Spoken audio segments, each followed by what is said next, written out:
ഇന്നത്തെ പകൽ സമയം സംഭവിച്ച വാർത്തകളിലൂടെ നമ്മളൊരു പ്രദക്ഷിണം നടത്തുകയാണ്. വാർത്താ പകൽ.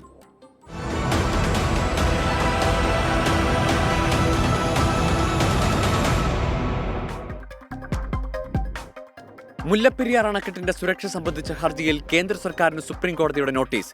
ഡാം സുരക്ഷാ നിയമപ്രകാരം എന്തെല്ലാം നടപടികൾ സ്വീകരിച്ചുവെന്ന് അറിയിക്കാൻ നിർദ്ദേശം. കോടതി ഇടപെടൽ ഡാം സുരക്ഷിതമാണെന്ന വിധി റദ്ദാക്കണമെന്ന ഹർജിയിൽ. കേരള കോൺഗ്രസ് എമ്മിന്റെ UDF പ്രവേശന ചർച്ചകളെ തള്ളി കേരള കോൺഗ്രസ് ജോസഫ് വിഭാഗം. UDFൽ ഒരു ചർച്ചയും നടന്നിട്ടില്ലെന്ന് മോൻസ് ജോസഫ് MLA 24നോട്. ചന്ദ്രയാൻ 4 ദൗത്യത്തിനുള്ള നടപടികൾ തുടങ്ങിയെന്ന് നിയുക്ത ISRO chairman doctor V Narayanan.